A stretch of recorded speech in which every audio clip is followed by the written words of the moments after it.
Hello and welcome to Crucible of Words for more dedicated legacy action. Today I thought I'd try a bit of Stiflenought, and this is a newer build of Stiflenought that a few people have been on lately, which involves using Ancient Tomb instead of having Wastelands in the deck. So the idea is you can power out a turn 1 Torpor Orb and then go straight into like a big Nulldrifter on turn 2. So we're not running the Doorkeeper Thrull that you often see in these sorts of builds. Instead we're going into Torpor Orb, which also is going to help us by having a harder permanent to destroy that is going to set up what we're doing. So what else is in the deck? Well, we've got Source of Plowshares, that's pretty much a given. We've got ourselves the good blue cards, so we've got Force of Will, Ponder, and Brainstorm. We've got ourselves a bunch of stock-ups, which is one of the reasons to play the Ancient Tomb, because we can power out the stock-ups here. So this kind of builds in with what we're trying to do with our deck, where we're trying to assemble A plus B. This helps us find A and B. A couple of Spell Pierce to disrupt our opponent a bit more as well, because we don't really want to be playing Days in a deck that looks like this.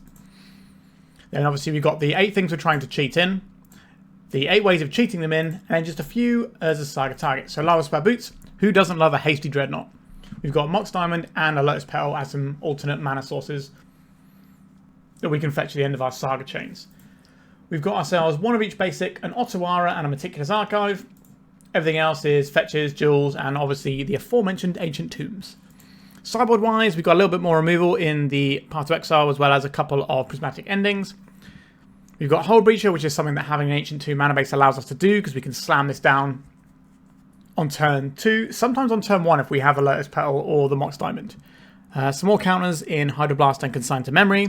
Grafdigger's Cage as a Saga target that can mess up some graveyard decks. A nice Wrath of the Skies that we can pivot to here. And a couple of Meddling Mage. This is really good against decks that are trying to resolve a specific spell. For example, Show and Tell. We also have this Force of Negation too. Clarion Conqueror is another card that we have in the sideboard. When this is good, it's great. Nothing more to say about that one. I've played it in the main deck in some decks and it's actually been pretty solid too. So yeah, we're doing Stiflenought. It's something we've done before on the channel, but it's a little bit of a different flavour today, and I hope it's going to be explosive and enjoyable for you lovely people out there. Alright, please remember to like and subscribe. Try and help me hit that 5k subscribers mark.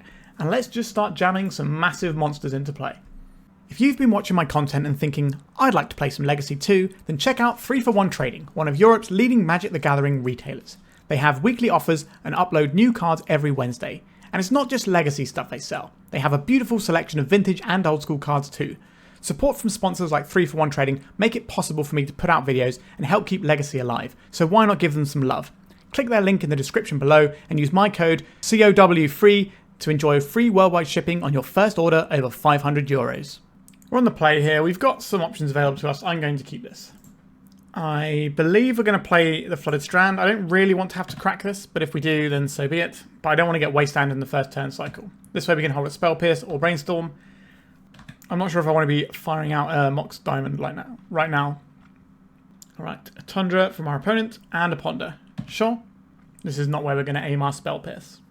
So I think we're going to get a Meticulous Archive end step here. Just get a little bit of Surveil action. I think that's going to be better than holding up this fetch for the Brainstorm. Stock up. We don't really want the stock up right now. We don't have a land to go with it. It's obviously a very powerful card though, so we could keep that on top. If we're going to be in a slow, like, blue-white grindy deck, then this might be a useful one. I'm going to leave on top because we have the Brainstorm here. Let's fire off that Brainstorm. If we can find a fetch land, that'd be useful. There we go. We found a fetch land. We've got all the pieces we require. What do we not really want here? I think we can put back a Mox Diamond. And then what else goes here? It's probably the Brainstorm, I think. So we could, you know, use the Mox Diamond and go all in to get this dress down done. But we've got a little bit of time, and stock up is going to give us more cards than our opponent. So we can use that to pull ahead if we need to. Do I want to draw a Brainstorm? I think a Brainstorm is a reasonable thing to draw here. So we could go dress down and then slam the Dreadnought, or we could play it slower and use this Spell Pierce as a bit of interaction. So our opponent could be someone like Cephalid Breakfast, so they could just play all their stuff on their turn and win. So having access to like Plow backed by a Spell Pierce is going to be pretty handy. Just need to see what our opponent's doing. And then we can dress down and try and jam this Dreadnought next turn. Truly one of the all-time classic combos in Magic the Gathering. Phyrexian Dreadnought and something to ignore its trigger. Okay, Xander's Lash. Our opponent is probably some sort of Beanstalk deck. We don't have green mana yet. I would like to fetch first. We don't want to draw the Mox Diamond on top of our deck. I'm just going to get in the Tundra. Let's fire in a Dress Down at end step. A Force of Negation. I am willing to Spell Pierce, because a Dress Down will draw us a card as it replaces itself. I don't think this is a matchup where we want a lot of plows, so I'm going to cast a Brainstorm first, in case we can hit some additional friends. We found some additional friends. I don't think we need this plow. We probably don't need a second Ancient Tomb either. We can play the Ancient Tomb out. We can ponder, looking for interaction. Any order, and shuffle those cards we put away, and we drew one of those again. Sure. I would like to play a Phyrexian Dreadnought. I would like to play another Phyrexian Dreadnought, and then we pass. Our opponent probably has the ability to remove at least one of these, but they have to remove them both in very short order or they die. The joys of Phyrexian Dreadnought. A Brainstorm. That is not the sort of card that immediately answers our guys, but can definitely find things at will. So they're missing green mana, I think, is anything missing? Okay, there's a plow. You got another one? They do have 2 plows. Alright, we are on 40 life. But this is where the stock up side of our deck really comes into its own. 2, 3, 4, 5. We're not a million miles away from just casting this Nulldrifter. Right, let's stock up. Okay, just another stock up isn't a bad place to be. And we could take the Dreadnought, or we could take the Misty Rainforest and immediately fire off another stock up. Or we could take the Torpor Orb and set that up for next turn. So 2 plus 1 gets us Dreadnought. If you find another land, we also get the Nulldrifter. So if we go Torpor Orb and Dreadnought, then next turn we can use the Ancient Tomb to play the Torpor Orb. Then we can play the Nulldrifter, get to draw some cards, try and hit the extra land drop to play the Dreadnought as well. 4 mana, what is this going to be? A 4th Eorlingus, X equals 2. Right, I would like to try and kill one of these. I don't want the Monarch introduced into this game. Not a great use of our resources, but these plows are pretty bad here. Alright, so we managed to get 2 for 1 off of this, but they're going to instantly replace that. And hopefully we can run away with these creatures in our hand. Our opponent's only got 1 card left, so they're unlikely to be able to force us here. It's possible they could have kept a blue card or a force. Okay, an Ancient Tomb. Let's get you on the go. We have plenty of life to work with here. So let's evoke this one first. In comes a friend. We don't have enough mana to play another Nulldrifter this turn, but we can just play a Dreadnought. And if we get to attack, we can start nibbling away at our opponent's permanents, whilst also finding it relatively easy to get the Monarch, because we had a big trample guy and an evasive guy, but we'll see what happens here. 1 card in our opponent's hand. They're going to go up to 2 because of the Monarch. Now we get to crack in here. Right, I'm going to do this first with the Nulldrifter in case we find something that's relevant, if they have any sort of weird flash threats that they want to chuck away in combat. Okay, they've just had enough because we're getting all our Nulldrifters going. So between the Nulldrifters and the stock up, we have quite a lot of card advantage here. Our opponent is going to be doing some pretty grindy looking control-y stuff. So Hull Breacher is definitely something I want here. We just want to go up on threats. So plows are something that we can run in a smaller number or cut all together. Is this going to be about having like Mox Diamonds in our deck? I'm not a big lover of the Mox Diamond in the deck. I understand why it's there, but I'm not in love with it. Do we just want to go up on threats? So we could like get rid of these and just play a couple more threats here and just overload our opponent with threats, because then they're going to have to respect these little threats and then we get the other threats in. We could play a Force of Negation or like some Hydroblast or something like that. Well, sorry, not Hydroblast. Consign to Memory, because it stops the trigger on Leyline Binding specifically. But I think we just want to play more threats, and we can stop Leyline Binding with Meddling Mage if we want to. Because if our opponent has to spend their removal answering these sorts of threats, then our massive threats at end of game get a chance to live. What does this hand do? Urza Saga is a phenomenal Magic the Gathering card against control decks, generally speaking. I will keep this, and I believe that we can be relatively assured of hitting a land at some point soon. We got Brainstorm to help hit it.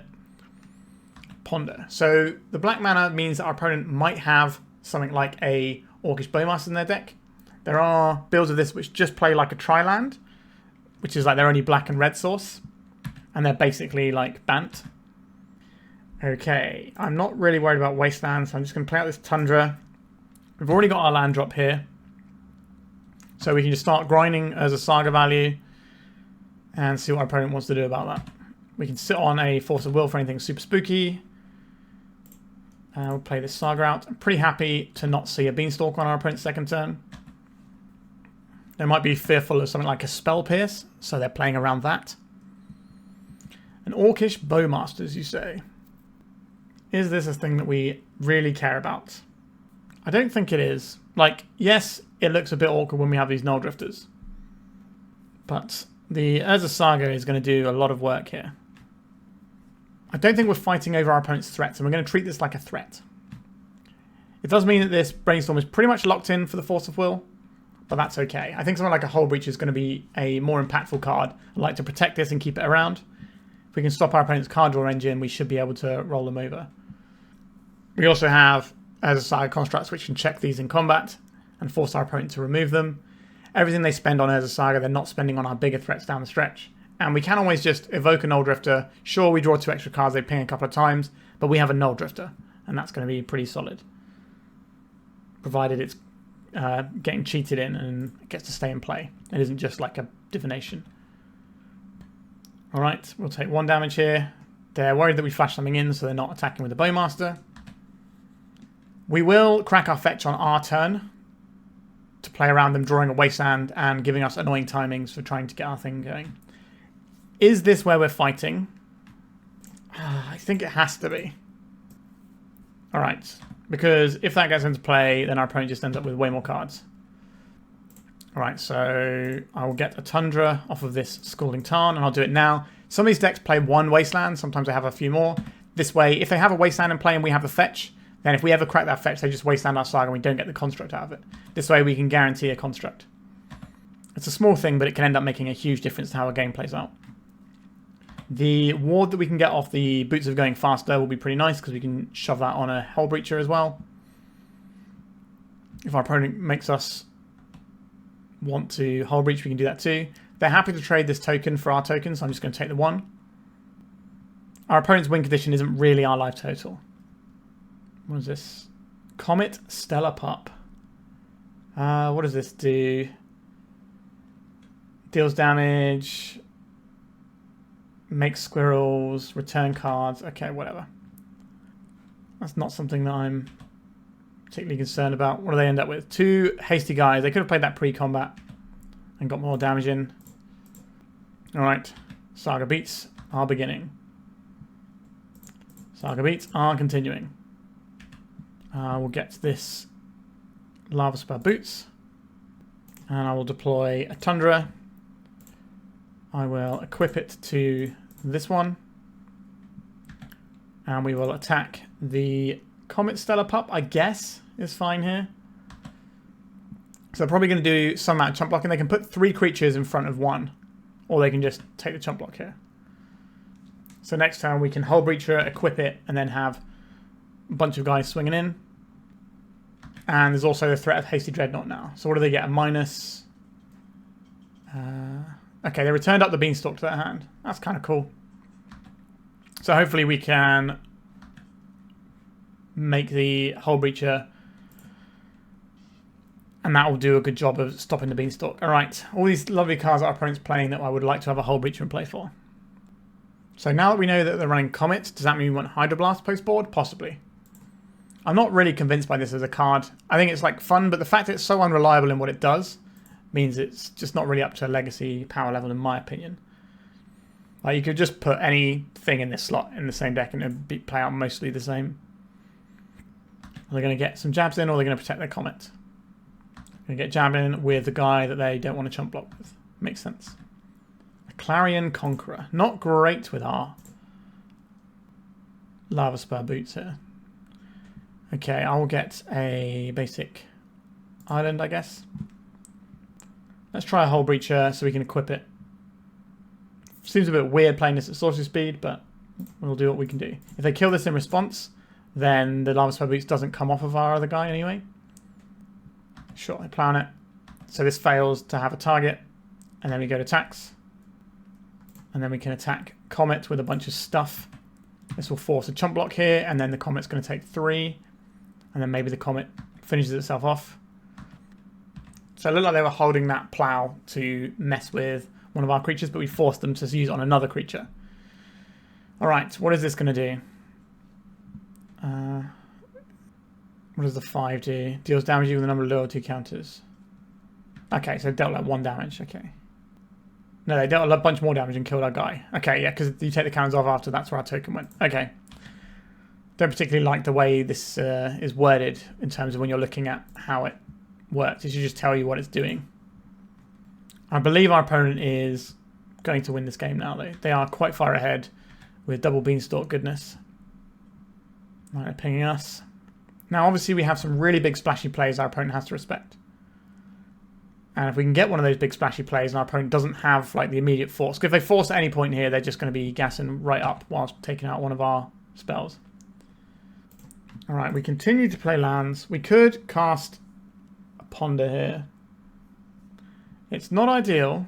We can't play Clarion Conqueror and equip it because this is a symmetrical effect. Okay, I think I'm going to attack the Comet. And then I'm kind of tempted to fire off this Ponder. It's not getting much better for us in this situation. Yes, they have double guys out there. Dress down is the sort of thing we need here. Sure, not a big fan of this happening to us, but it is what it is. The dress down will kill our Saga construct as well, which is also not an ideal situation. So we can shuffle and take the top cards of our library, and then we can try and play this Nulldrifter. The dress down means that when we draw the cards, the Bowmaster's ability won't be active, so we just get to put the Nulldrifter in and draw our cards. Alright, what is this Comet Stellar Pop going to do? A 4. What does that mean? It just says a 4. Deals damage. Okay, so Rakshas's Bargain. So they're going to draw 4 cards off of this. And I think we can probably think about scooping this one up, but we'll see if our dress down resolves and we get our Nulldrifter in. Because if that happens, then I think we're doing okay still. We might be able to play 2 Nulldrifters if we draw an Ancient Tomb. Obviously, we have to be a little bit wary of our life total. Right, so we're going to go get our Meticulous Archive. Dreadnought, yes please. Dress down. If this resolves, then we can do a lot to our opponent in this little turn cycle. Force of Will, not quite the one we wanted, but we're going to go for the highest upside here. So we can get this Nulldrifter in. If they can answer our dress down right now, then the Orcish Bowmasters will ping us, and that won't be ideal. Consign to memory. Replicated. Sure. Well, let's hope this Phyrexian Dreadnought is good. It doesn't have trample because of the dress down. I don't think it gets haste with the way the layers work, but I guess we'll find out. It does have haste. Okay. So we can attack here. Opponent's got 4 damage showing. Like, we're dead to 4th Eolingus. We have to, like, start crashing, I think. They did not need to take that. This does not have trample. Now, they might just have a 4th Eolingus and don't care. But you kill us with 4th Eolingus anyway, so it feels like a 4th Eolingus.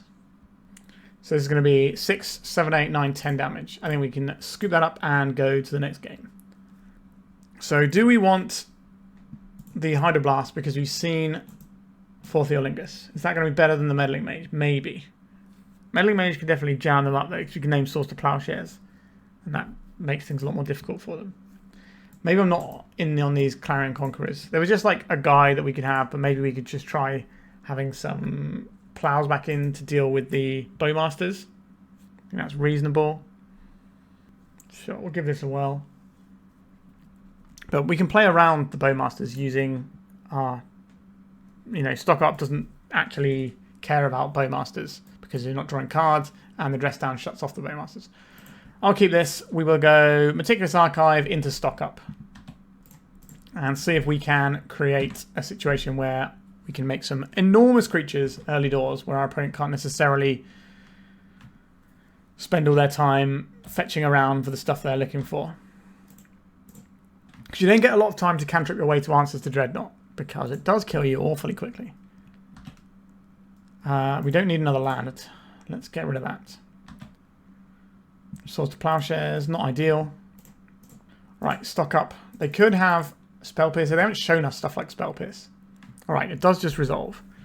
So this gets us another stock up, as is the classic. And do we want a Force of Will with no blue card? Probably not. We don't need another land. We could have the Meddling Mage, but I think I'm just going to take another Dreadnought and just see if we can overload our opponent with massive friends. So next turn we can stock up again, looking for some kind of Torpor Orb / Dress Down to get things going. We've certainly got the threats down, we just need to have the thing to enable them. Savannah, we're going to see a Beanstalk. Carpet of Flowers, understood. So this incentivizes us to get a Plains off of this. Are you going to get 1 mana off of this and then play a Beanstalk? It's a Bowmasters. Alright, well we have the removal spell for this. And the stock up doesn't care about it anyway.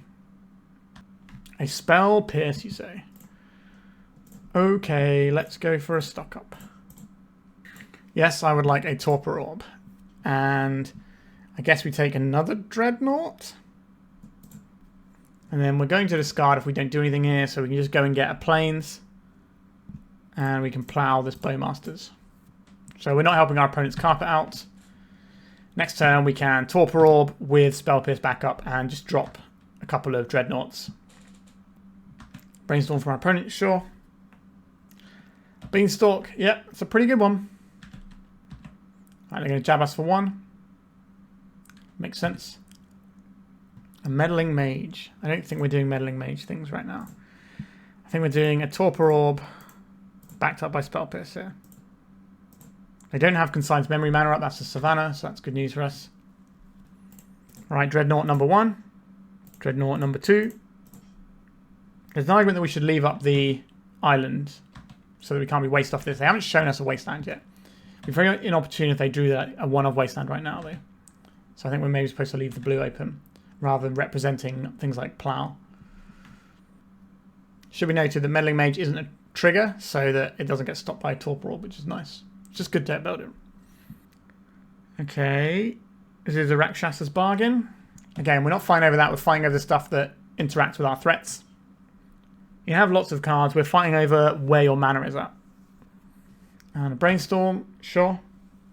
9 cards to choose from. Do they answer Double Dreadnought? Do we Spell Pierce this one? So they're shuffling. This might be shuffling just before they Force of Will. Force of Will with Beanstalk, pretty good. Alright, so they're ploughing. Do I get to stop one of these at least? Okay, so we still have our 12/12. A Nulldrifter. Okay, let's evoke this Nulldrifter. Right, let's attack with our Dreadnought. Do I think our opponent's playing something like Terminus? Or do I just want to stick another Dreadnought down? I will stick a Dreadnought down. And then I will Brainstorm looking for some protection. We did not find any protection, but we found more massive yachts. We don't need this. And it doesn't really matter what else we put on top. Okay, well, we've got a bunch of stuff. Single target removal, probably not going to be great, but the good thing about Nulldrifter is it replaces itself on the way in, so it doesn't matter if it gets caught up in a Terminus. And yeah, we just overloaded them with threats exactly like we said was the plan. Let's go to round 2. Whilst I may not play Pauper, I know a lot of you lovely people out there do, so I thought I'd let you know about a great charity Pauper tournament happening in upstate New York on the 21st of June. The tournament is in support of the Trevor Project and Trans Lifeline, so sign up to help a worthy cause and have fun doing it. It's a troubling time for our trans comrades out there, so show them that you've got their back. Click the link in the description of this video for more details. Okay, we're on the play. This hand is kind of slow. Not really what I want. I think we can do a bit better than this. I don't think I'm enough of a gambling man to keep this one. There's many ways that this goes wrong. But But what if it goes right? What if we just draw a blue source on turn 2? But what if we don't? We can't keep this one. Alright, I'll keep a relatively boring hand of just good Magic the Gathering cards. So we could Brainstorm looking for a land. Or we can just hold at the Spell Pierce, which is probably the better option to do. We can Brainstorm looking for a land next turn. Bad lands. Okay, that's the sort of land that's going to be doing some busted stuff. Like Reanimator, maybe? Could be like some sort of Grixis control deck, I guess. A Dark Ritual, you say. Do we hit this, or do we hit the thing that comes out of it? If it's a creature, we plow it. If it's a spell, we pierce it. I think we're okay. Now, if they Thoughtseize and load a bunch of other stuff into us, then we die. But given that we're already on 5 cards, okay, let's play around this Thoughtseize, shall we? I think we're going to Brainstorm and hide the Swords to Plowshares. So I guess we put this on the bottom and then this. So if they play a big guy, at least we can plow it away. Shallow Grave. Okay, Grizzlebrand. Do I think we can beat our opponent drawing 14 cards? That seems like a tall ask. I think we can probably just say, you got us. 14 cards is a lot. And they can even draw more if they want. I don't think we need to dignify that with playing more turns of that game. So, Grafdigger's Cage, Force of Negation. These seem like useful ones. Consign to Memory, not the most useful. Hull Breacher does stop Grizzlebrand specifically. And Meddling Mage can disrupt some of the things our opponent is doing. Do we need like fast mana type stuff? Fast mana can help us get a Hull Breacher, but that's not really what this game is about. I think I'm going to be boarding these out a lot. Dress Down is okay. Stock Up is very slow for a matchup like this. And Ponder's kind of slow as well. Just help us get where we need to go. I'll take out the stock ups here. Hydroblast could be useful, but I don't really think I want to go down that route. We'll keep in the plows. We can hit big monsters. A Force of Will and a Brainstorm that needs to find us land. We have a relatively quick clock. I am going to keep this one. It looks a bit ugly, but sometimes you got to do some ugly things. So our opponent has to pass a Force of Will check. They mulligan to 5, which makes it less likely they're going to have the resources to beat a Force of Will. They might need to take a few turns sculpting first, with like Faithless Lootings and stuff. Chancellor of the Annex, you say? So we have a choice here. If we're really worried about this Chancellor, we can just fire off this Dreadnought right now so that we clear the Chancellor trigger. I think we have to do that. I hate this so much. But, you know, sometimes you got to do what you got to do. So now we can at least pass the Force of Will check. They're just going to Thoughtseize us and it's not going to matter. But we've done what we could. Hello, Thoughtseize. They could take the Brainstorm here. We are depending on this Brainstorm a lot to get through this one. They took the Brainstorm. Okay, we could draw a blue card and at least have that going for us. Instead, we drew nothing. We also could have drawn an Ancient Tomb, and we could have just smashed down a big guy and said, there you go. Okay, you can take our other piece of interaction. But this might mean that they don't actually have like the combo rolled up. They just kept a really interactive hand, knowing that their deck is going to draw the pieces that will eventually give them a massive monster. Now, if they could just Dark Ritual and kill us here, then sure. Entomb. Okay. Are they entomb? They're entombing now when they know it's going to resolve. There is a Grizzlebrand. So we've got some time, potentially. And Urza's Saga. Okay, so our opponent's going to have perfect information. Do they have the ability to reanimate this Grizzlebrand? It won't cause anything to trigger, which is nice, but it doesn't have any triggered abilities. It's just going to kill us with drawing infinite cards. They're destroying our Urza Saga, but they have no follow-up.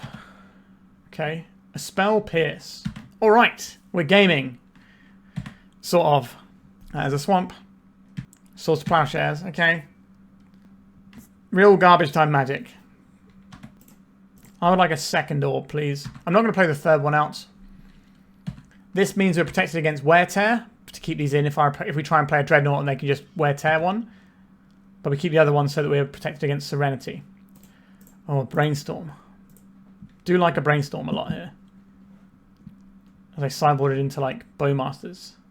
And Entomb. Well, they've already got a giant monster. Like, I guess we don't care about that. A Faith is Looting, sure. Okay. Go away, Torpor Orb. Hello, Hull Breacher? You're going to have a bad time when it comes to this Faith is Looting. What a weird game. Alright, opponent, you're going to hate me for this one. I will get a Tundra here. They might have a Mace of the Moon. It's unlikely they're playing it, though, against just a 2-colour deck. And we do have Counter Magic, if that's necessary. And we should hopefully get some treasures here. They're going to give us the ability to plow it. Alright, so you discard 2 cards. They're discarding 2 big monsters that don't work under Torpor Orb. Obviously, Arcane of Cruelty can still attack, and Attractor is still large.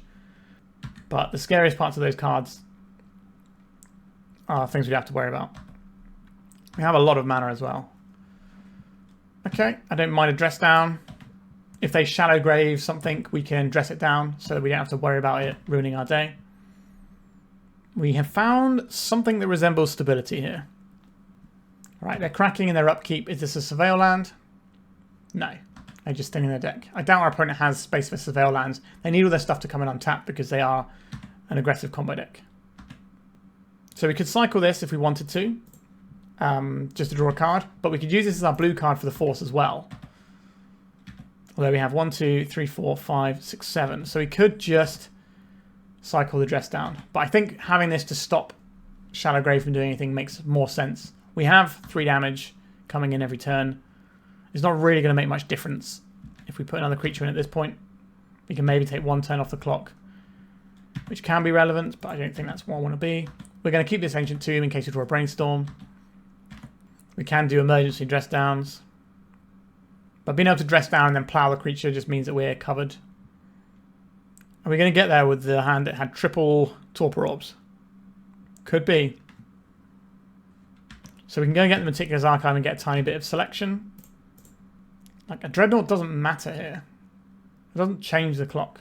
It is big, though. And maybe being big is relevant. Because our opponent might play, like, something medium-sized. I'm going to use this Ancient Tomb mana. It's just so we have maximum coloured mana available. Because we could, like, dress down into something where you require some coloured mana for it. Like another copy of Spell Pierce or whatever. Are we over the finish line? Or are they going to have a big flurry on 1 life here? Because they've been stocking up cards for a little while. Okay. That worked. Can we do it on the draw? Unlikely, but we'll give it a whirl. Double Force of Will. We're snapping this off. We do have a Chancellor we now have to contend with. Our opponent has 7 cards. Okay. An Unmask. Yeah. This sucks for us. Oh, they unmask themselves. Okay, this is good for us then. Weird how that works out.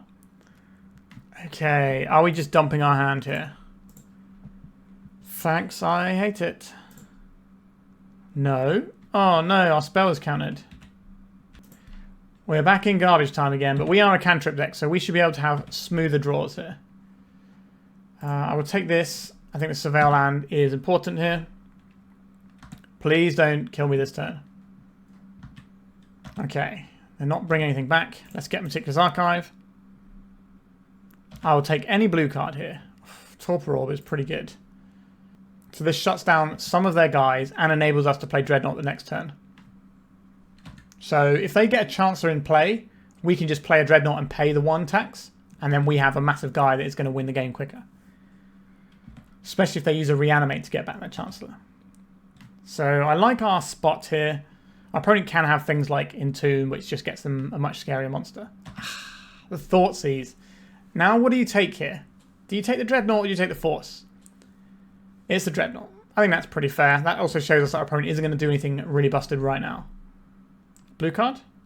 Not a blue card. Do we play it out and let our opponent know? Are they going to Thoughtseize us anyway? There's no reason to keep this in hand right now, I don't think. Is there a reason? We don't have any Meticulous Archives to fetch. We have the marginal thinning of this, but it's better as a land for Brainstorm. I think I'm going to keep this in hand, and maybe our opponent is scared and doesn't go for a turn, and they wait for some disruption. So we're going to have the illusion of having a blue card in hand. And the time we spent paused, maybe they're going to think we have a cantrip, because it looked like we were deciding whether it was worth casting a cantrip or saving it as our blue card. Can we draw a blue card this time? Oh, they were starting to pay cost then. Not a fan of whatever that was. Another Torpor Orb. Well, we can leave that in hand, and that's still selling the same illusion. And this way, if we draw an Ancient Tomb, we can hard cast a Force of Will next turn. I think they're going to end step. Shadow. Okay, they're just going to wear our thing down. That's fine. We have another one if we require it. Come on. Okay, so there is a real issue here. We could play this land out, so if we draw any land, we have Force of Will. I think that's worth doing, but it does show that we don't have Force of Will right now. I don't know if our opponent's been playing around the Force of Will or not, though. Having more lands in play does help if they get a Chancellor in. Okay, they drew a land. What a bizarre match this has been. We don't have any stock ups in our deck because we boarded them out because we needed lower to the ground stuff. So we don't just have a nice reload we can dig for here. I guess the reload we're looking for is Nulldrifter. Okay, we found a blue card eventually. If we find a land, then we can just hold up 2 hard cast Force of Wills over consecutive turns. I would rather have something that we can put into play and try and win the game. Well, hello, Phyrexian Dreadnought. You are the thing that does that. Have they got another Wear Tear? They do indeed. Am I going to force this and just try and get the game over and done with? I think so. If we give our opponent infinite time, they're going to be able to assemble something. Because at the moment, if they bring back a Chancellor, we beat that. So, yeah, we beat a Chancellor because this is just bigger. So they're going to have to find like a way of putting a creature into the graveyard and a way of reanimating a creature. Now, we don't know what they've got in their hand. Where they could be sandbagging, they might just have more Wear Tears. Is this a Serenity? It is a Serenity. Okay, so we're going to get one hit in with this, which is going to switch off Reanimate as a card. A Fatal Push. Okay, Nulldrifter, please. Not a Nulldrifter.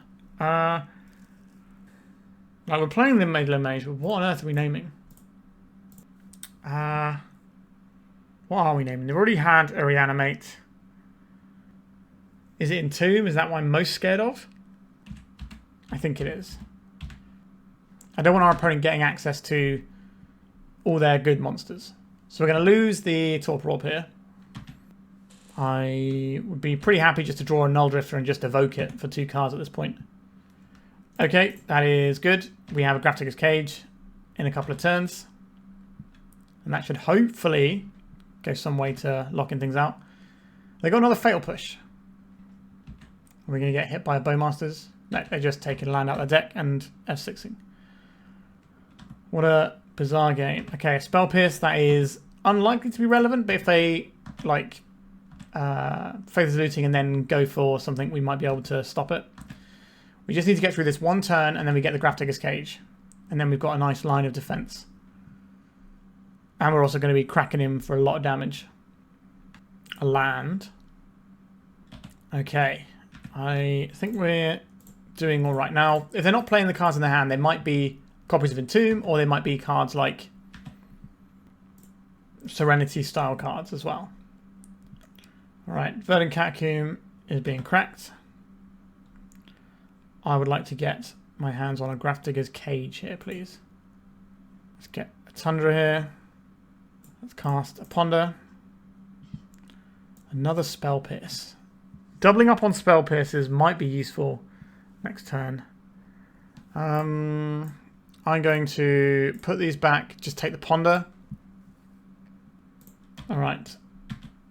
And we'll just hold up the Spell Pierce. The Grafdigger's Cage should do a lot of work here, because it means they have to spend some mana to blow this up. And then we have the ability to interact on the stack afterwards, because they're going to spend a bunch of mana, then they're going to have to like put a monster in. And then we're going to be able to Spell Pierce that. Okay, so we managed to get that round as well.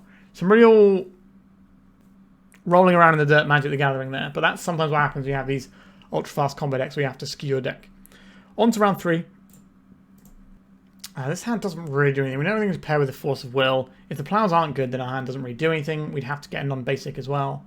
Let's just see if we can get something a little bit more potent. I like a stock up. I do like a stock up. I'll keep this and I'm going to get rid of the boots, I think. Keep a nice selection of blue cards. We can Basic Island Ponder. We're probably not going to get a Basic Island. Opponents asked for forgiveness for what they're about to do, so I think we might be getting Oops or Spelled. Lotus Petal. Dark Ritual. Cabal Therapy targeting us. Sure. There's still 2 mana in the pool. They're going to name Force of Will. They're going to see Torpor Orb and dress down and probably piece together that we're playing a Dreadnought deck. I don't think that's going to change the way our opponents sideboards very much. Undercity Informer. They have the mana. I was going to say, if they don't have the mana in hand, we could maybe draw a piece of fast mana or an Ancient Tomb and get the Torpor Orb in. But this is going to be a pretty speedy round, I would imagine. So let's have a look. Yeah, pretty standard stuff. Okay, so Torpor Orb is good. This is a matchup where we want the Clarion Conqueror to stop things like the Charbelcher. So we want Grafdigger's Cage, Meddling Mages, Force of Negation, Consign to Memory has text. This is a matchup where our plan to do some of this stuff isn't really that necessary. So the Lavaspur Boots can go. I think we do keep fast mana because it means maybe we can play something like a Torpor Orb ahead of curve here. So this is where it's going to work out. Do want plows for our opponent's plan. Uncertain. I don't think we need the Nulldrifters. Though we do need to win the game.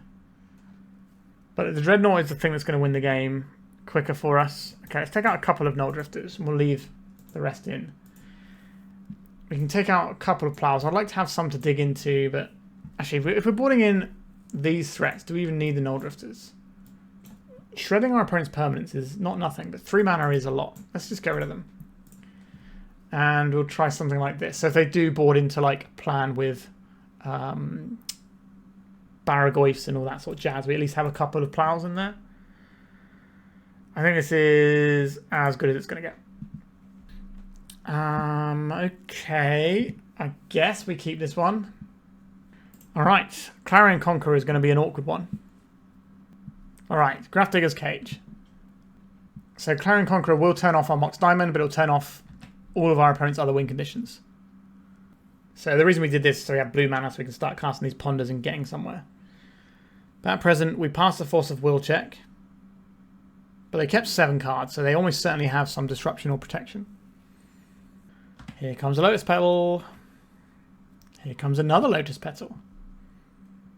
I don't think we're fighting over these. And a pass. Okay. Right, Ponder. We're going to see a Bowmaster or something here. A Dreadnought that we can't do anything with. A Spell Pierce that is kind of okay. I think this is in any order in Shuffle. We're looking for more lands. Alright, hello again, Dreadnought. A Cabal Ritual. 3 mana. So 4 mana can be... Okay, so playing an Undercity Informer. I don't think we're countering that. That feels like bait for a Charbelcher down the line. Alright, Ponder. I'm believing in you here. We have the land. I'll take the land. So we can take a few hits from the Undercity Informer. I don't know if they've got a line that works through Grafdigger's Cage. Seems very unlikely to me because this stops you from casting spells and things can't enter from the graveyard. So it's not going to work for them. Now, beating down with some guy.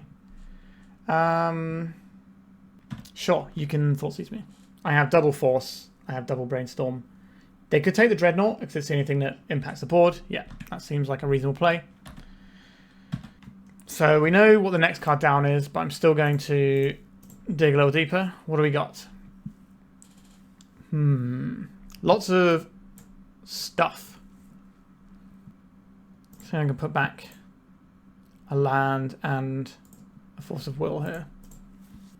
So we're going to Meticulous Archive at end step And then on our turn we can fresh Brainstorm. We can still Brainstorm in our opponent's end step if we want to.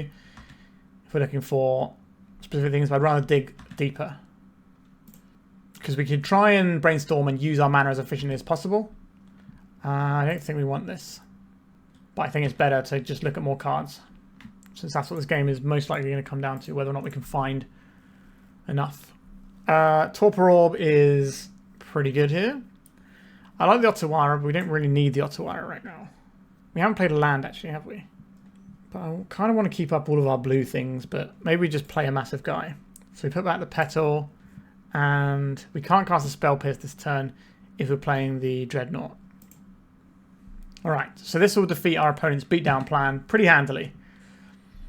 What is the next plan, their opponent? We've got Force of Will. Okay, this is kind of a potential problem because they can Thoughtseize a card out of our hand here. Alright, they're going to take the Force of Will, but then we're going to untap with Consign's Memory and Spell Pierce. Alright, they're taking the Consign, that's interesting. I guess it's much of a muchness at the end of the day. Alright, our opponent has one turn to figure it out here. If they don't block, they get a 1. I don't think they should block here. Obviously, we don't know their hand. Maybe they've got a lot of stuff towards Charbelcher. But the difference between 1 life and...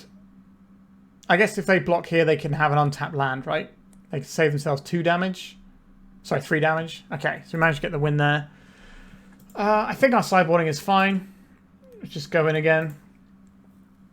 So if our opponent had blocked there, they would have had the ability to play an untapped land, if that was the thing that mattered. So maybe blocking would have been a good idea.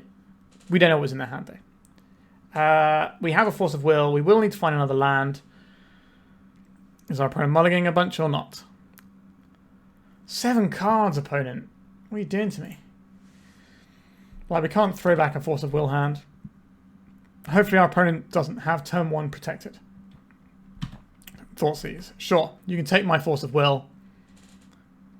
They'll know what they're playing around here. But there's only so much we can do about that. Goodbye, Force of Will. Are we still going here? No. Okay. Address down. Not ideal. So this Consign's Memory can counter the Dreadnought triggered ability. But it's not really in there for that. We're trying to counter like Balustrade Spy or a Thassa's Oracle trigger, which is very unlikely because they're just going to shred us with a bunch of stuff. Is it more important to stock up here? Or do we want to keep this Consign's Memory held up? I think I'm just going to play this Torpor Orb. This already shuts down Balustrade Spy. But this stops Charbelcher. So I think I'm just going to pass. Holding up this Consign. Next turn we can play the Dreadnought. Like, it is a Telegraph Consign because they've seen our hand. But if they're trying to win with a Charbelcher, we at least have that going for us. This makes their other kills a little bit more difficult. Wear down. Wear down for midterms. Okay, sure. Not ideal. What is the strategy now? Clarion Conqueror. That shuts down a bunch of stuff. We don't actually have the mana to play it. We could stock up here. We could dress down plus Phyrexian Dreadnought. I think I'm going to stock up. We are going to shields down this Consign, but if we find a land, we get to play it, and it helps us develop. Okay, I would like to have this Flooded Strand and I think the Brainstorm here. Okay. If we play a Mending Mage, what does it name is the next question. Because we could name... If we have the Clarion Conqueror, we don't need to name the Charbelcher. Pox Walkers. Alright. I'm very happy with just hardcast Pox Walkers there. We'll get this Meticulous Archive, get a tiny bit more selection going. We could get a Tundra and Brainstorm here, but I think it's better to do it this way. Yes, please. Sign me up for that one. Okay, I will play a Grafdigger's Cage here. That's going to shut down one thing. I could play this Phyrexian Dreadnought. I could play this Clarion Conqueror. I think I like the Conqueror here, actually. So this shuts down Charbelcher, this shuts down the Graveyard line. So now they're just on fair beatdown plan. And I'll tell you what beats fair beatdown. a 12/12 trample. So they will come in with this Poxwalkers. I will take it. Our life total is not an infinite resource. Okay, I think we want to be aggressive here. We're not blocking, so we're attacking. I'm going to cast Dress Down. Cast the Dreadnought. I don't think I want the Meddling Mage here. I think I just want to hold up the Consign. So we have lethal on the Crackback. We've managed to navigate this one to a point. We have an emergency Brainstorm we can fire off. The trample should mean that we get through here. Force of Will, not a bad one to have access to. I only have to deal with 1 damage and the rest goes over. And the Clarion Conqueror does enough. GG's opponent. And cool, we are 3-0, so let's keep it going. Round 4 and we are on the play. We don't have any cantrips to really set this up. We could try and rely on the Meticulous Archive to get us towards where we need to be. But I think given the power of our deck, we can probably just take a mulligan and be alright. Sure, this looks better to me. I'll keep this. And what are we going to sling back? I think it's going to be the Ancient Tomb here. So we can play around with our blue spells. We can hold up Spell Pierce. Leyline of the Void. That does not impact us, but tells us a lot about what our opponent is doing over there. If we want to get a basic island, we're going to want to get it off of this Scalding Tarn, because we can get our basic planes off of the Flooded Strand. So I'm going to lead off on the Scalding Tarn and see what transpires here. So hopefully our Spell Pierce can catch like the Helm of Obedience that our opponent's going for, but I imagine they're going to have a amount of hand disruption to try and soften us up and force through whatever they need to. Next turn we can ponder while still holding up the Spell Pierce. I don't want to get caught out by a bunch of Dark Rituals that kill us this turn. Do I think our opponent has Wastelands in their deck? Probably not. Because of this Leyline, they're probably more likely to have just like Dark Rituals and Ancient Tombs. So I'm going to get this Meticulous Archive. There was a brief pause there where I thought we were going to get Opposition Agented. And that would have made me sad. Torpor Orb. Yes, please. So I'm going to fetch now that we know that Torpor Orb... Opposition Agent isn't coming. And we're going to continue to play around the Wasteland not being in our opponent's deck. Also, once you get 1 jewel, you should get another jewel, generally speaking, if you're trying to play around Wastelands. So this turn, I will ponder. We don't have to do this super quick time to get our guys out. Do I like these cards? I do like the land, because we want to be able to do this sort of thing. I'm not too bothered by the Dress Down. It can come up as a useful way of cantripping. I think we'll bury the Tundra down. Or is it the Dress Down that we buried? No, I'm going to bury the Tundra and draw the Urza Saga. So next time we can play the Saga and the Torpor Orb. And then we've got a nice little friend on the way in a few turns. We can also choose to make Dreadnoughts or pressure our opponent with the Saga. Although we're going to have the next land once the Saga is done its thing. Alright, so our opponent might be struggling on mana here. I don't know why I've got that vibe. It's just because they're playing the Chromox before they're playing a land. Like, I think you want to play around potential 1 mana interaction like Spell Pierce by playing the land first. Okay, 1, 2, 3, 4. So, they're going to play Helm of Obedience. They're not going to play Helm of Obedience. They're going to play around our Spell Pierce now, are they? That isn't the best of news for us, if that's the case. Generally speaking, these mono black Helm decks do pretty poorly into decks that look like ours that have key disruption for their big, expensive spells. It's going to be a Bowmaster. It is a Bowmaster. I don't care about Bowmaster. I just care about Helm of Obedience here. Here comes the Helm. It's a Karn. Well, that has to get hit by a Spell Pierce as well. Karn is some real nonsense I don't want to have to deal with, but it does expose us to potential Helm, but this could just go and get them a Helm, so I think it's better to hit the Karn there because it can get them a Helm and do other stuff. You can even get them a Helm and then get them a artifact land for the mana they need next turn. Okay, so what is the play here? We could make a Construct and a Dreadnought, or we could make a Nulldrifter, not care about the fact that we're going to get pinged, and just try and dig our way into a force here. I think that's probably the highest impact, because if we start stripping our opponent's resources, that's going to be pretty handy for us. Let's get the Nulldrifter in. Yeah, you can ping us. See, this is... I mention this quite often on the channel, but this is why I actually like Bowmasters. It's not like we don't get to draw the cards. It's we have a choice. We can choose to take the damage, and it's worth it for us in this situation, because now we can counterspell the thing we care about. And this has worked out exactly as we planned. Whereas something like Hull Breacher just stops any play patterns. This gives us more layers of how our play patterns can work. Okay, so we're going to put 16 power into play. So if you tap that Ancient Tomb, you are dead on board if you don't have any blockers. We have access to a Force of Will here, which is incredibly handy. The Urza Saga will also find us another Dreadnought. Not that we really need another Dreadnought, but, you know, sometimes nice to have. It's like nice 3-3 you have there. Look at our enormous friends. So one of my favourite standard decks of all time was a deck that played good old-fashioned Nulldrifter. It was like Nulldrifter, Shriekmaw, and Makeshift Mannequin back in the day when Lawman just came out. That was a really fun deck. So I have a soft spot in my heart for Nulldrifter and cards that look like it. Shoulder's Edict. Each opponent sacrifices a non-token creature of their choice. I think it's more important to grind away their permanents here. So I'm going to lose the Dreadnought, because we're going to get another Dreadnought in a second.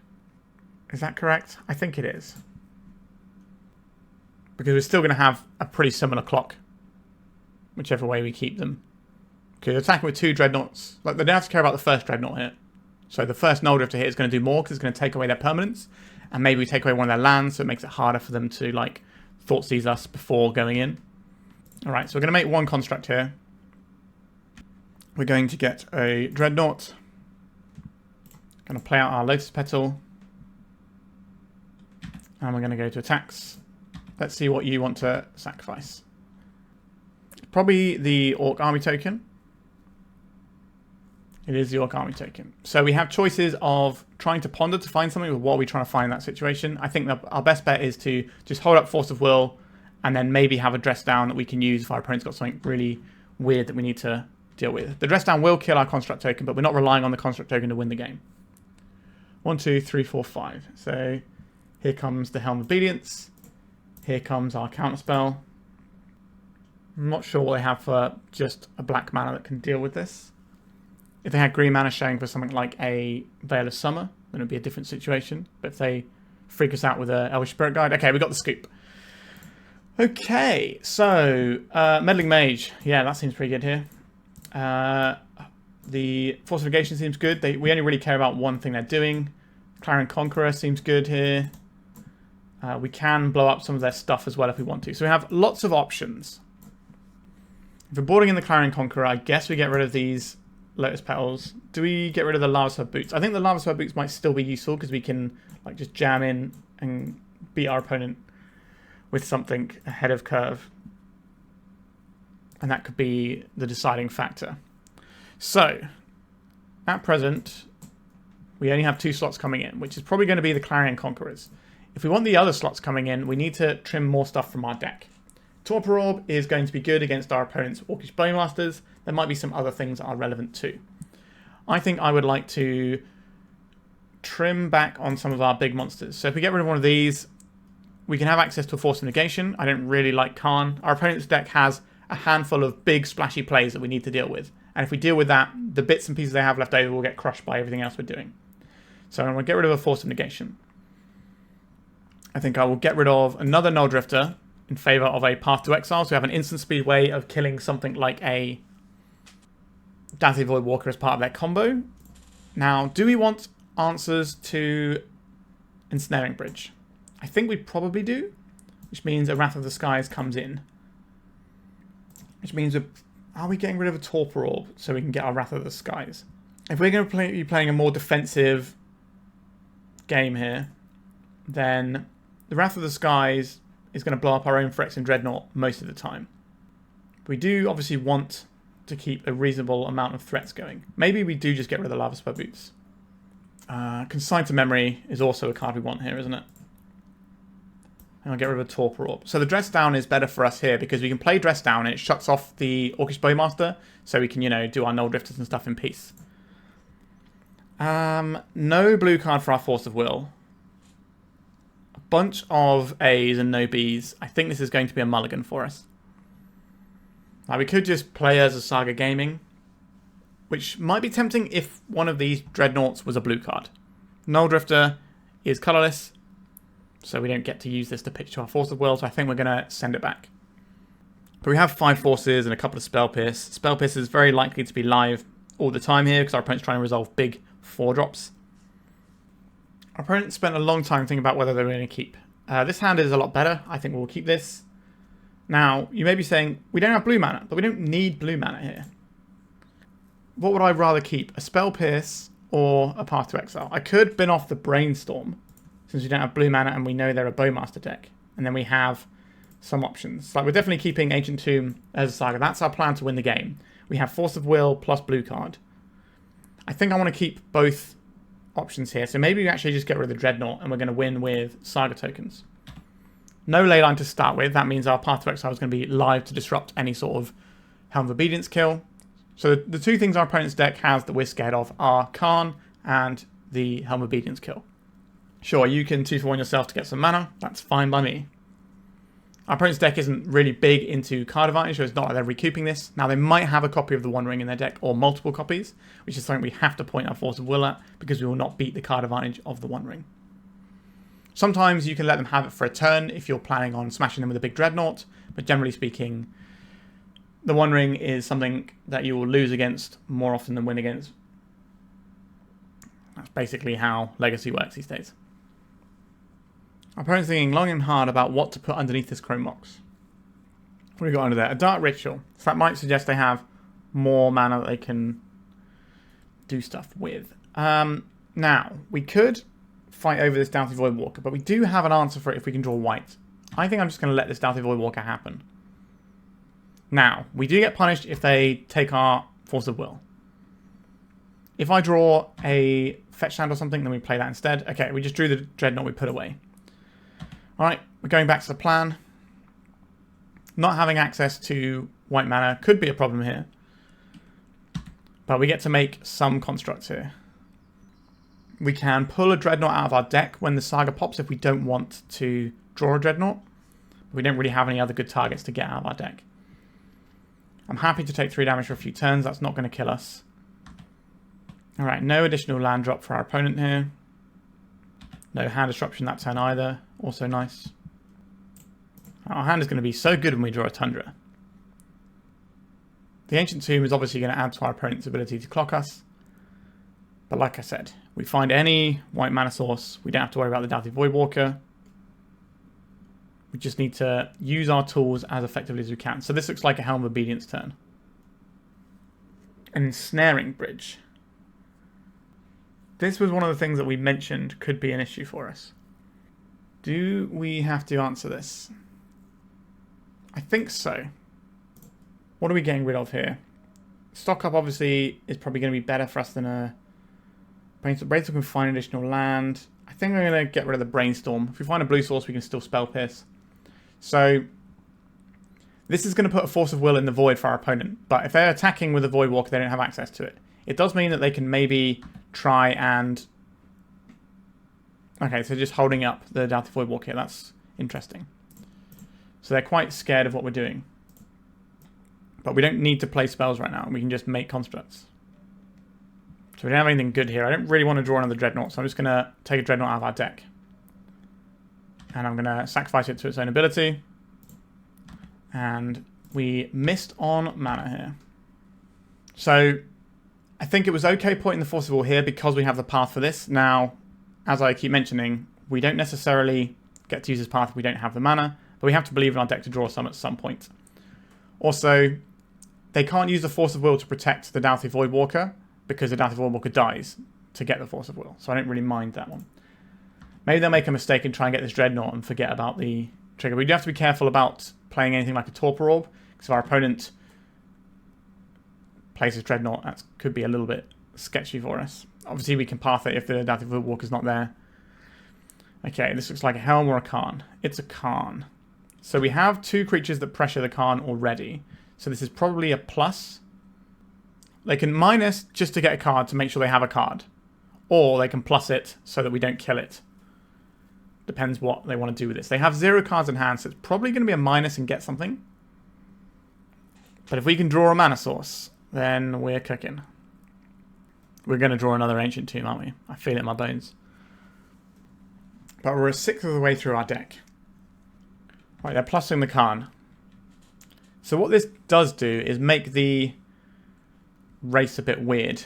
Because if they just start turning this Doughty Voidwalker sideways, then we have to pressure the Karn, but then they just get some free chip shots in.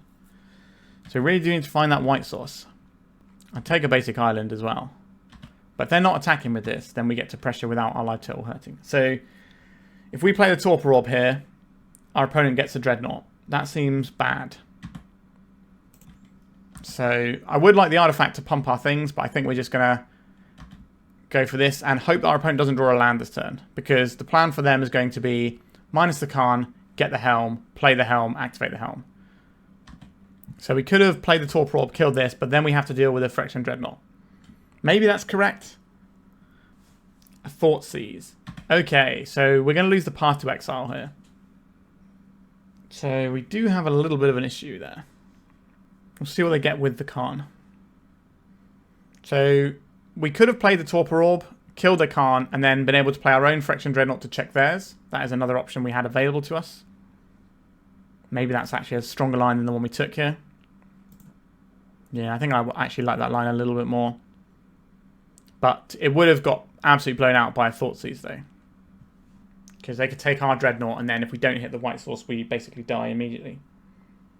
So I think either way we play it, we're kind of getting a bit dependent on drawing the white source. The way we've played it here, maybe we get a little bit more time. Because we're not dead to Helm this turn because they don't have that sort of mana. But they could play like a bridge.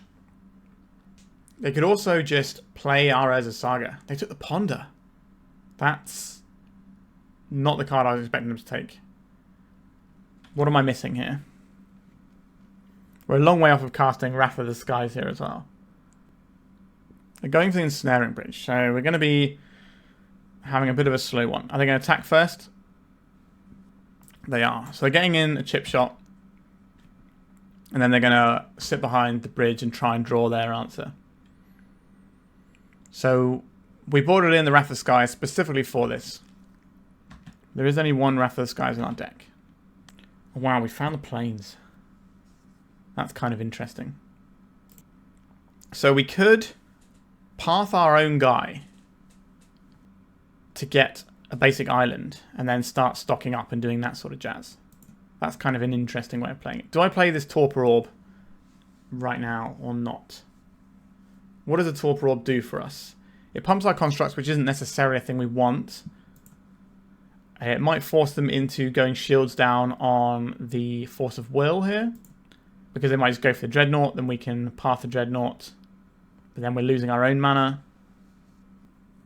Our answer for the Ensnaring Bridge would also kill our Phyrexian Dreadnought, so it's not really a great time to just dump this in.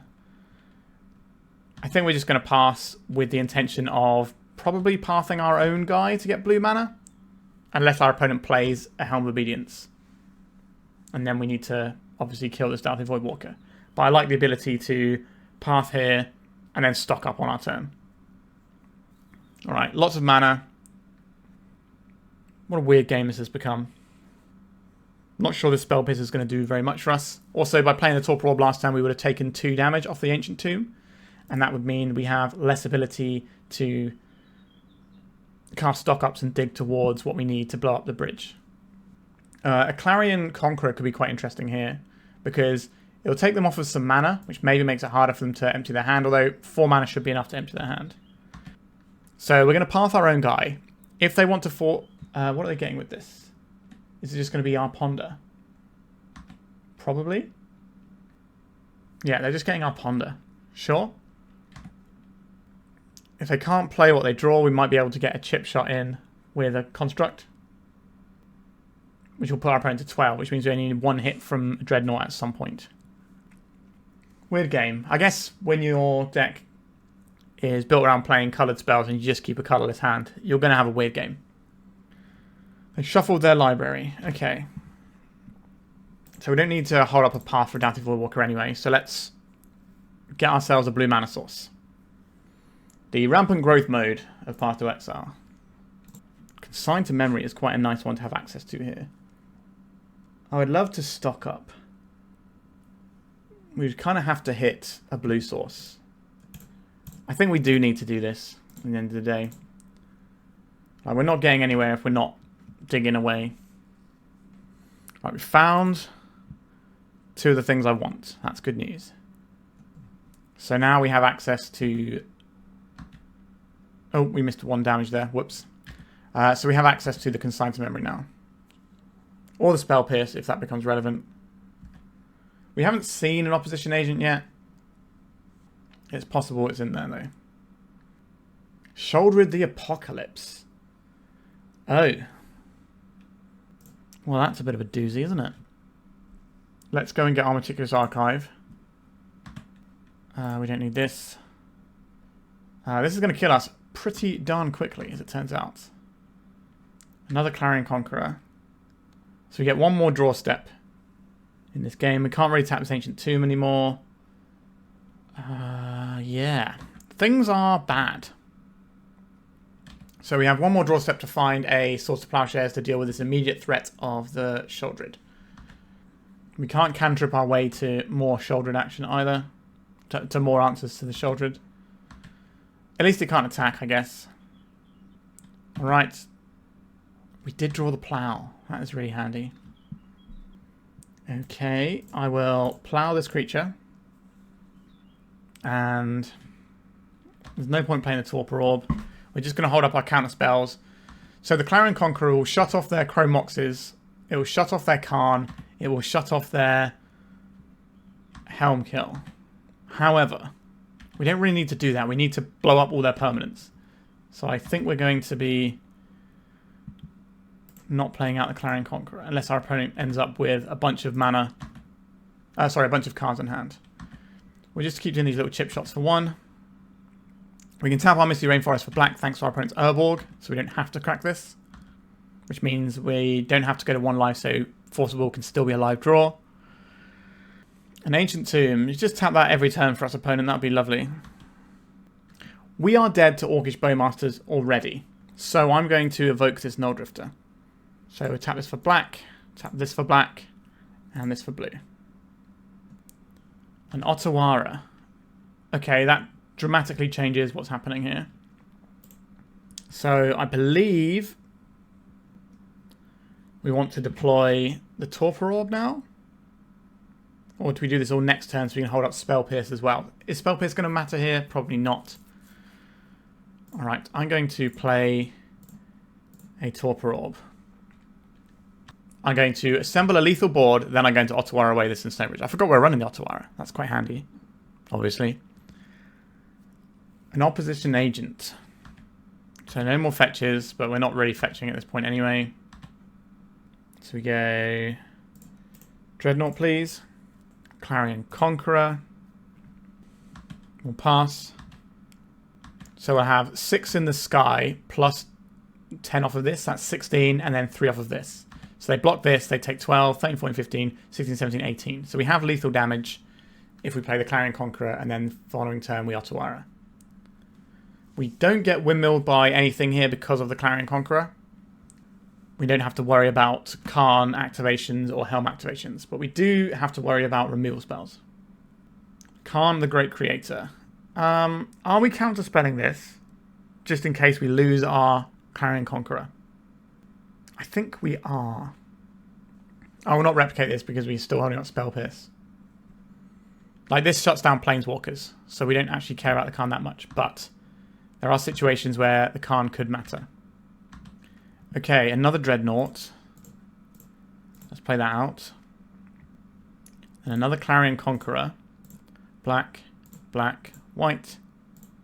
So they're probably just playing stuff out so we can't attack. So next turn, we Otawara bounce this, and we have plenty of lethal damage here. So we just need to survive this 1 turn. Don't play another Shouldered. We can beat the Shouldered. Well, yeah, we can beat the Shouldered, I guess. We dress it down. Okay, we don't care about this. That's good news. Black, black, black, blue. Get out of here in Stonebridge. So we did have 2 answers in our deck that we were drawing to. It wasn't just the Wrath of the Skies. But I'm glad we brought it in. And we get the game there. That took a lot longer than I thought it would with that game. Alright. So we are 4 rounds in, and guess what? We are 4-0. So we're going into a trophy match now with a lovely bit of Stiflenought without stifles. All right, let's see if we can get the trophy. Interesting mana selection we have here. We can't keep this one. An island and a ponder. I will keep this. Not a big fan of having this Lotus Petal, but maybe we need it. I don't think we need it. Go away, Lotus Petal. I believe in our 2 cantrips to find us land. Our deck is well built here, so we don't need to worry about it too much. Like, we won without having any coloured mana for ages in the previous game, so deck's clearly perfect. Alright, ponder. More lands. These are interesting cards. I think we're just going to grab all the lands, because we already have the Dress Down. So, Ancient Tomb on top, and we'll put the Scalding Tarn into hand. And then we can shuffle away the Torpor Orb next turn and Brainstorm off of a fresh deck. Or we can Brainstorm with a shuffle available. Those are our choices. Alright, and Urza's Tower. So we're probably looking at some busted One Ring style Cloud Posty deck. I think I'm actually going to Brainstorm and put this Torpor Orb into our hand. Hello. These are cards I like. We don't need this Meticulous Archive, and I'll put away one of the Dress Downs. Just trying to work out, because I want to play the Torpor Orb this turn because it will stop some of their abilities from triggering. So do I want... I'd rather draw a Dress Down this Meticulous Archive, I think. Oh, sorry, we need to play our Ancient Tomb before we can cast our Torpor Orb. So we're going to have a quick clock. We have a Force of Will to sort of get us where we need to go. So this will stop the One Ring from giving them protection. So that's not a thing they can hide behind after we've got our Dreadnought sailing away into their face. Pain and Nexus. Short, 4 mana, 5 mana on turn 2. Cool. A Grim Monolith. We're going to hit the payoff, not the mana. Mystic Forge. That is a payoff, but it's kind of the weakest one. I think I'm going to let the Mystic Forge go. Right, so this turn we draw the Dress Down. We deploy ourselves a Massive Friend.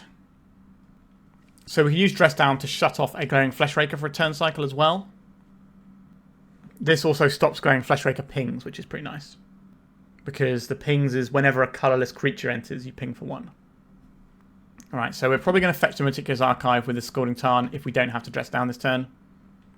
A Glaring Fleshraker. Do we need to Dress Down right now? I think I'm going to Dress Down this Fleshraker.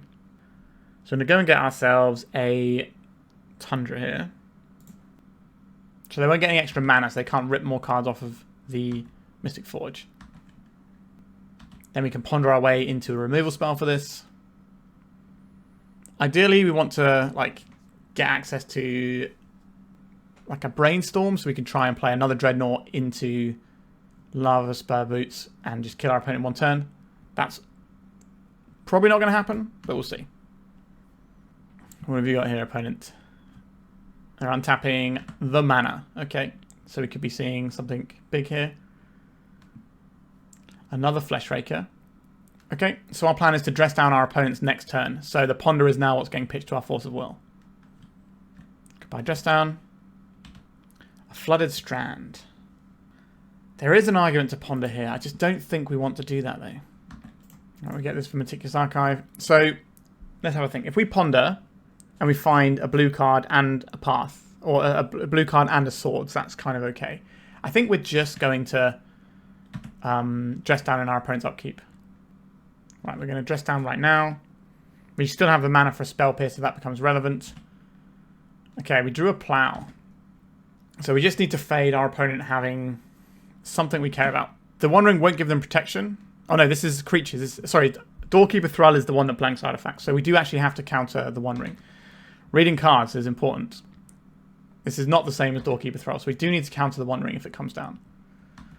Sure, they're playing a bunch of stuff, but they've got 8 damage trampling over the top of what they've got in play right now. We can counter a Kozilek's Command, but if they have multiple, then it becomes a little bit trickier. Sure, they're untapping the Monolith, so they're going for some sort of big mana play here. They might think we don't have a Force because of how we let things go. This will blow up our Dress Down.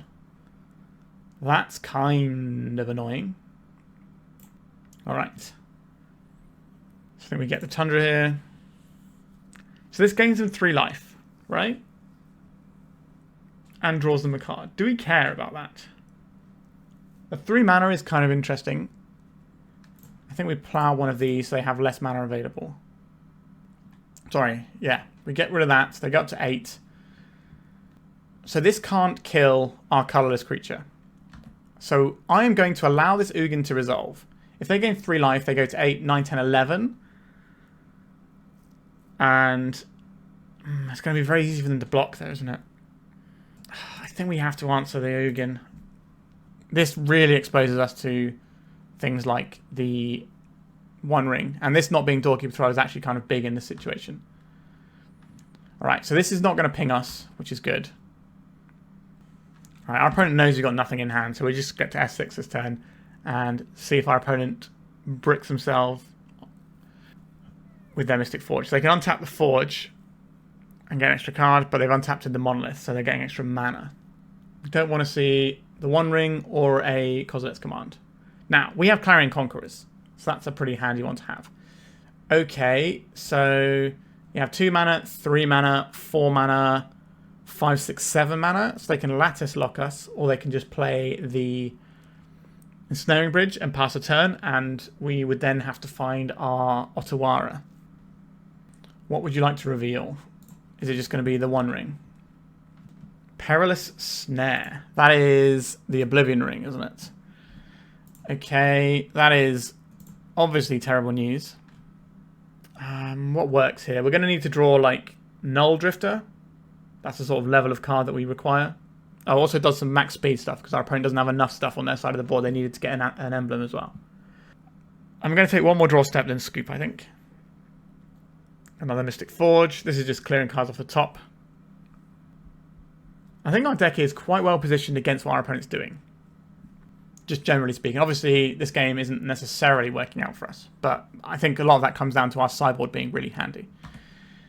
What have you got, deck? It is one of the cards I said that we would require. So let's get this down. We'll draw some cards. If we can find... Okay, I was going to say if we can find something useful, we'll be alright. Okay, do I believe that we can beat what our opponent's putting down over there? It looks difficult to me. So this can play a Meticulous Archive for us. They can get the Lattice, so we don't get to cast any more spells. I guess we just have another look and see what the next turn holds. We can more or less F6 this turn. A Grim Monolith. You got it, boss. So they need to find another win condition, because the Glaring Fleshrakers won't work underneath the Torpor Orb. Just another Perilous Snare. I don't want to keep doing this. Okay. Like, again, we could be in the same sort of position and try and hit a Nulldrifter, but I just can't be bothered. Grafdigger's Cage stops the Mystic Forge.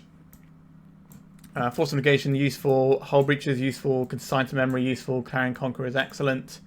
Wrath of the Skies blows up a bunch of their nonsense. All these things are relevant too. So are we... We don't really want to stop being the Torpor Orb deck, because the Torpor Orb is really good in the matchup. So that's very interesting. I don't think we want to be allowed... I don't think we want all these artifacts. So our opponent's got Khan, and we're bringing in the Clarion Conqueror, so that's not going to go amazingly for us.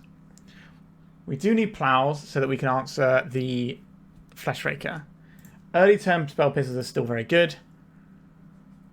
What is our blue count looking like? And how much can we trim here? I think Stock Up is probably what's going here, because that's like a much later game thing. So you've got 25 cards, so we can probably get rid of the Stock Ups. That takes us down to 21, 22, 23, including the Meddling Mage. That's probably enough. So then we need to start deciding what we're binning off here. Maybe we get rid of this path. We don't... Like, we have the Torpor Orb.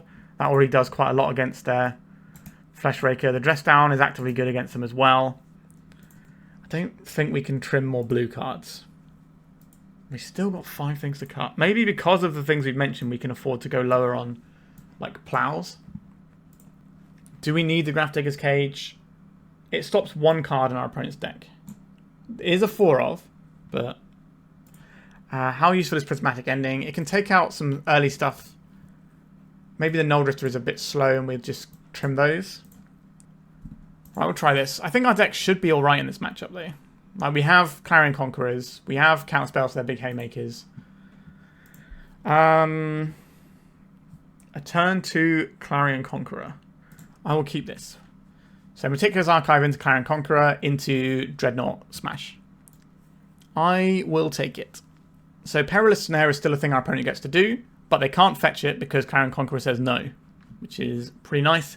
They might be boarding in things like Dismember. Oh, they mulligan to 5. That's certainly helpful for us. So turn 1, Meticulous Archive.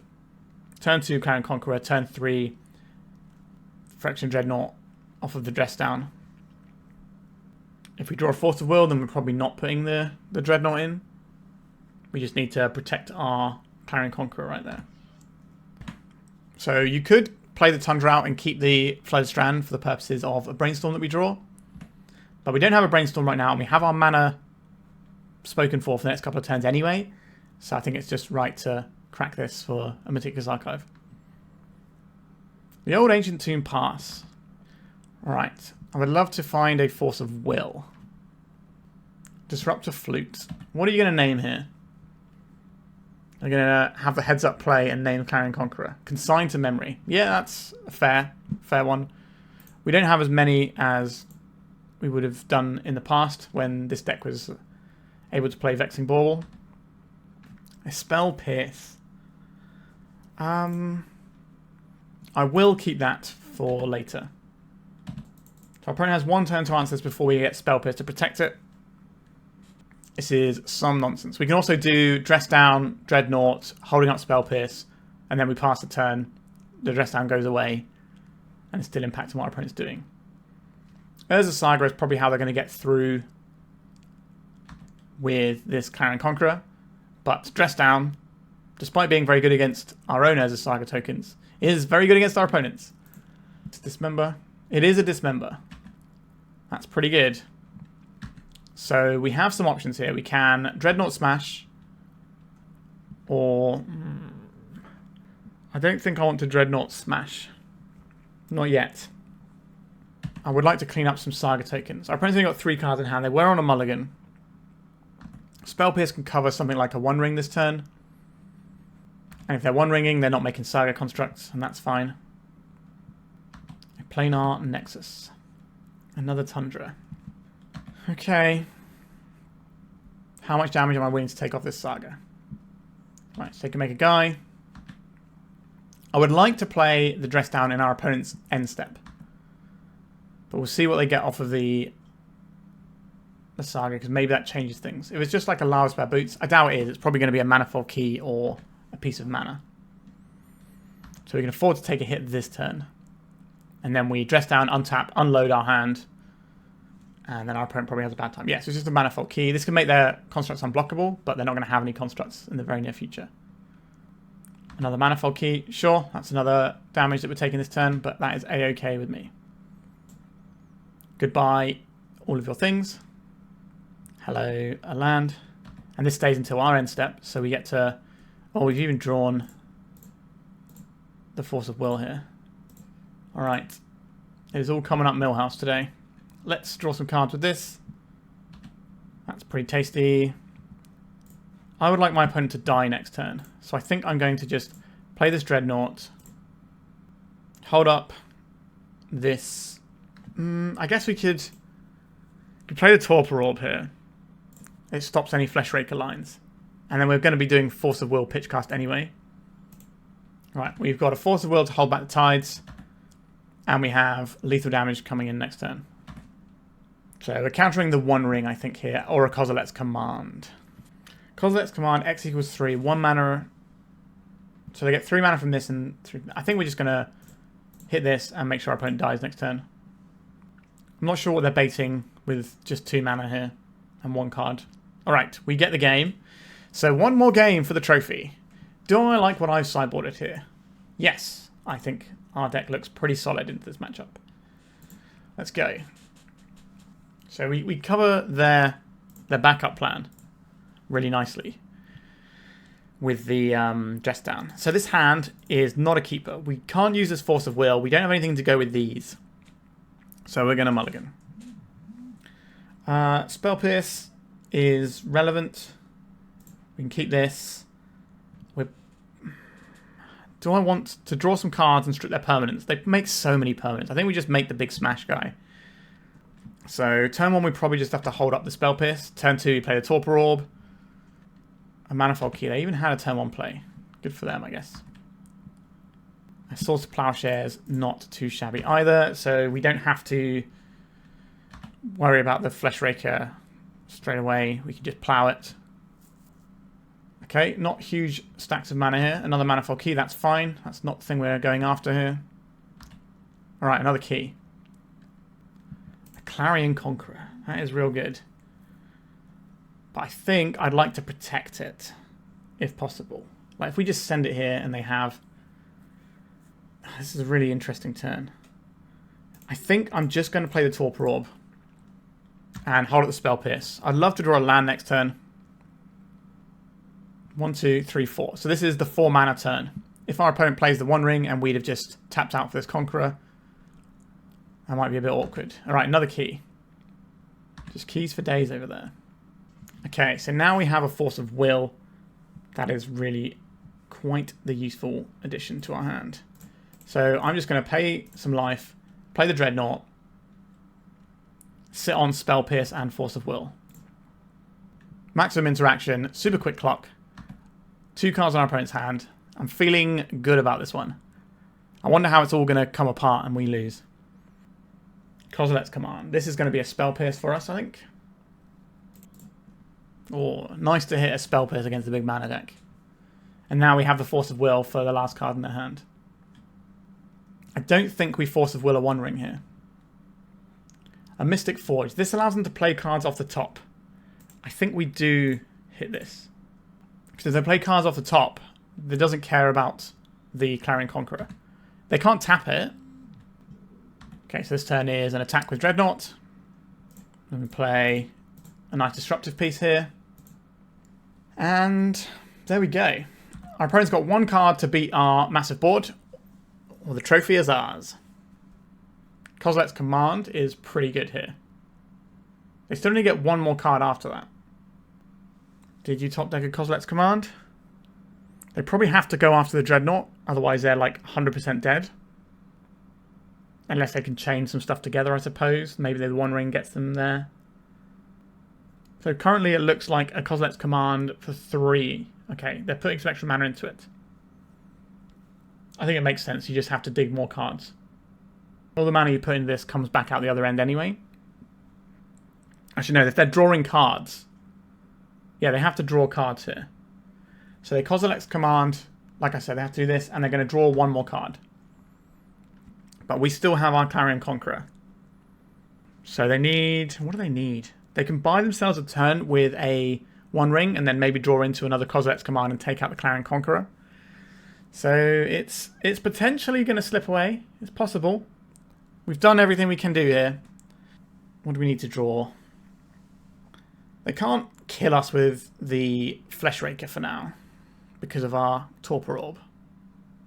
And as long as we get to keep our Clarion Conqueror around, then they can't kill us with any of their other win conditions, really. Okay, they put all 5 cards to the bottom with the scrying there. That's not really what you want to see.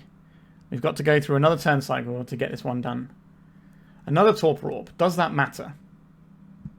Maybe. Let's bash for 3. I will deploy it just in case they want to Perilous Snare away a Torpor Orb or something. I don't think it's worth Prismatic Ending one of these, but it might be worth Source to Plowshares and something so they don't get loads of not 1 spawn tokens. Alright, opponent, this is your turn. You have 2 cards in hand. They can tap their Ancient Tomb. It will put them to 1, but they can do it. Alright. We got the trophy. Excellent news. We played a lot of 2-1s in this league, but we did come away with it. In the end, there's definitely a lot of times where I said, well, we could win this matchup better from the board, and that's what happens sometimes as well.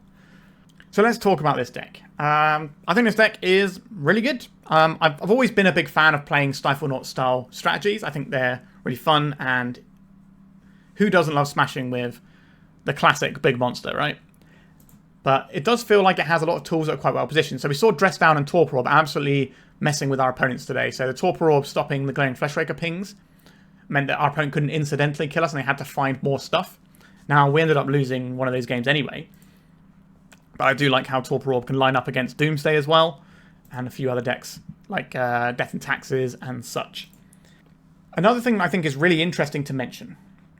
This deck doesn't even need to be a white deck, necessarily. So you could play just a mono blue version of this if you wanted to, right? Because if we look at this, we don't need Doorkeeper Thrull anymore. So we just have all of these blue cards. If you really wanted to, you could go up on Urza Saga and get rid of your dual lands and turn them into islands. Now, losing Source to Plowshares, kind of a big deal. I think this is obviously worth playing, but I think the sideboard cards in Clarion Conqueror and Meddling Mage are also pretty big deals. The Wrath of the Skies here is kind of an interesting one. I understand why it's here out of the board, but I think you could do something else with this slot. And like, you kind of have Prismatic Endings to kill some of the little stuff anyway. Maybe we could run something slightly different that can just point and click at a bigger spell. So Prismatic Ending doesn't hit the Ensnaring Bridge. Having this and the Otawara as our only answers to Ensnaring Bridge and stuff like that is a little bit awkward. We could maybe have this be something more like Exercise or Revoke Existence, or some kind of thing that can exile a big artifact or enchantment, so that way it can hit things that we can't Prismatic Ending, and we want it to exile so it can deal with things like the One Ring that's indestructible. So that's something to consider. Clarion Conqueror was pretty good. We didn't actually necessarily need it. It was just like another threat, and that was fine. Like, this could have been one of the Nulldrifters that we brought out for it in that last game, and it wouldn't have really made much difference in that particular game and how it played out. But obviously we don't know what our opponent did with their Kozilek's Command. They might have done things differently if we'd have had a Nulldrifter instead of a Clarion Conqueror. One thing I will say here is the Lotus Petal and Mox Diamond do not feel great to me. I understand that they can fix your mana if you need it in a pinch, but we were boarding these out all the time. I think we should just have some, like, just some standard good cards in here. So let's have a Soul Guide Lantern or a Pithing Needle. It's like, if we just swap this for Soul Guide Lantern and Pithing Needle, I think we instantly improve the deck. Like, just good cards that you want to have. That would be a preferable way to play this one, in my opinion. Sure, if you don't have these, you don't have the potential dream start of Ancient Tomb, Torpor Orb, Phyrexian Dreadnought on the same turn, or Dress Down Dreadnought. But there's not that many matchups where you really want that. We have interactions, Force of Wills, and Spell Pierce and stuff. So we've got ways of interacting with our opponent. We're not just about slamming a Dreadnought and going as quick as you can. It's kind of like a bit of a bell curve with Dreadnought decks, I suppose. Because first you think, okay, I just want to be getting my Dreadnought into play as quick as possible. And then when you learn a bit more, you're like, actually, we don't want to do that. We want to play like a slightly slower game, make sure our Dreadnought's going to get there and all that sort of jazz. And then when you get to the max level, I guess there are some instances where you need to know when you are just trying to send this as early as possible. But I don't think having two random bits of fast mana to make you go one turn faster, especially when one of them is a Mox Diamond, which is going to take other resources from us, I don't think that's worth it for the occasional time it will come up. Like, you have to be in a matchup where you want to play the Dreadnought on turn one, and you have like one of these two cards, and the Ancient Tomb, and one of these, and the Dreadnought. Like, you need to have so many things to come together for that. So I just don't think it's worth it. We could just have much better utility from our Urza Saga, and we'd be fine. At the very least, I think the Mox Diamond should be something else. Should be like the Soul Guide Lantern is probably the best one, because at least it cantrips. I don't think we need anything like a Shadow Spear here. Although, Shadow Spear does have an interesting bit of text on it. So, you can pay 1 mana, permanent your opponent's control, lose Hexproof and Indestructible until end of turn. Now, why might that be useful as a thing? Well, there's a card called Kaito that is a creature that has Hexproof on its owner's turn where it becomes a creature. How are we going to beat a Kaito here? A Kaito can just tap this down or tap this down, and then we're not really getting anywhere. Trying to make one big guy is a very poor way of playing into Kaito. So, we could play a Shadow Spear here. It gives us a little bit of edge if we're in some sort of matchup where we need to gain life. But the ability to switch off Kaito's Hexproof and turn our Source of Plowshares into an answer to Kaito is kind of a big deal. So maybe we could look at swapping these two for like Soulguide Lantern and a Shadow Spear. Shadow Spear just on as a Saga can just completely win some tempo matchups as well pre-board. So that's something that might be interesting to do there. I think a lot of people are sleeping on Shadow Spear at the moment because everyone just wants Lavaspur Boots instead. But I think given the dominance of Kaito as like one of the scariest things that blue-black decks can do, having a way of being able to turn that off is pretty interesting. Also, being able to turn off Indestructible might be relevant if you want to play some different answers that can answer the One Ring. You can then do that with a Shadow Spear. So just a good old-fashioned Disenchant could work. Although against the One Ring decks, how often are you going to want the Shadow Spear? I guess it's maybe okay against the mono-red decks. Just something to think about. But yeah, I really like this deck. We got a trophy. It felt really sweet. I wish I owned Dreadnoughts in paper, but they are just too rich for my blood, unfortunately. I do love a bit of Dreadnought action, though. And if you would like to buy some Dreadnoughts, by all means check out my sponsor, 3for1 Trading. Their link is in the description. I'm sure they have plenty of Dreadnoughts available. Alright, thank you so much for watching. Please remember to like and subscribe. Try and help me hit that 5k subscribers mark. And goodbye. If you'd like to support me in the channel, please check out my Patreon. It has a free guide to budget turbo depths as well as 3 tiers of support. A low cost one that enters you into my monthly raffle for a free donation deck on the channel. A mid-tier subscription that gives you access to my detailed turbo depths guide that is updated every month as well as regular articles. And lastly, the higher tier gives you all of the above as well as a monthly donation deck for my channel. If you're interested in supporting the channel this way, please check out the link in the description.